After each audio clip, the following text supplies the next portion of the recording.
শরীফে বাবু জান্নাতে চারবার অ্যাটাক করা হয়েছে। ভারতের বরকতে গত পরশুদিন অ্যাটাক করা হয়েছে। কেন?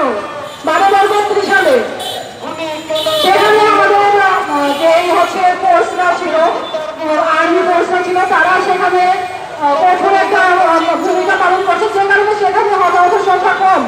কিন্তু দারুল জান্নাতের তো কোনো অস্তিত্বই তারা রাখে নাই। তারা সেখানে যে দালান কোঠা ছিল সবকিছু পুড়ে দিচ্ছে। শুধু তাই নয়, যারা কর্মজীবী মানুষ, দিন মজুর, তাদের দোকানপাট পুড়িয়ে দেওয়া হয়েছে। কেন ভাই? আমাদের অপরাধটা কোথায়? আমরা আল্লাহ বিশ্বাস করি, আপনারা সবাই জানেন। যারা এখন ইয়াং জেনারেশন, তারা তোমরা ইতিহাস ঘাটতে দেখতে পাবে এই বাংলাদেশে কোন জামাত ইসলাম প্রতিষ্ঠা করা যায়? এই বাংলাদেশে ইসলাম প্রতিষ্ঠা করেছে আউলিয়া আউলিয়া। বাংলাদেশ আউলিয়া আউলিয়ার দেশ। আউলিয়া আউলিয়ার বিরুদ্ধে যদি আর একটা রক্তক্ষরণ হয়, আমি কঠিন ভাবে হুঁশিয়ার দিতে চাই, আপনারা প্রস্তুত থাকেন। তাওহীদ বলতে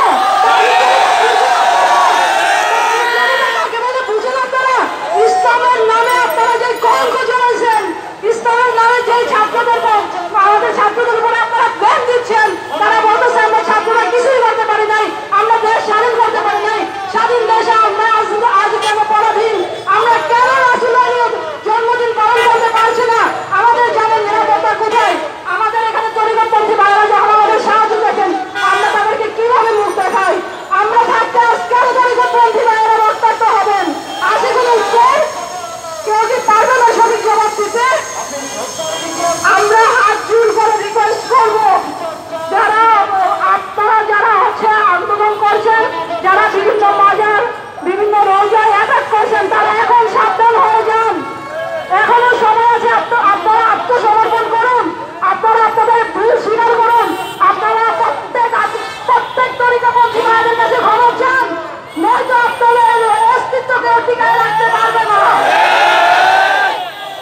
আমি সর্বশেষে একটা কথাই বলবো, আগামী আমার কাছে ইনফরমেশন আছে, আগামী শুক্রবার পর্যন্ত দরবার শরীফে যারা এখানে অবস্থান করছেন, তারা খুবই হুমকির মধ্যে আছেন। আপনারা যারা সাধারণ জনতা আছেন, তারা প্রত্যেকে তাদের পাশে থাকবেন।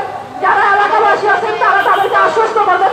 এবং আমি আমার প্রশাসন ভাইরা যারা আছেন, সংবাদ মাধ্যম ভাইরা যারা আছেন, তারা প্লিজ সত্যতা প্রকাশ করেন। কেউ গুজব ছড়াবেন না, কেউ আতঙ্ক সৃষ্টি করবেন না, সবাই সত্য নিষ্ঠা প্রকাশ করেন। আপনাদের কাছে বিনীত অনুরোধ, কেউ রং ঝং মাথায় কোনো নিউজ উপস্থাপন করবেন না।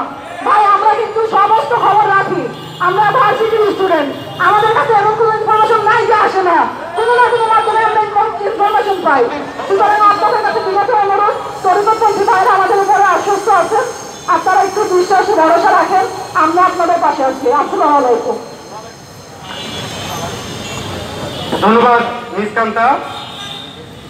আসলে আমরা ওলি আল্লাহদের উপরে হামলা, দরবার শরীফে হামলা, মাজার শরীফে হামলা, খানকা শরীফে হামলা আমরা কোনোদিন মেনে নেব না। তাই তরিকতপন্থী ভাইদেরকে আমি বলতে চাই, আমরা সবাই একসাথে স্লোগান ধরি, তোমার দেশ আমার দেশ।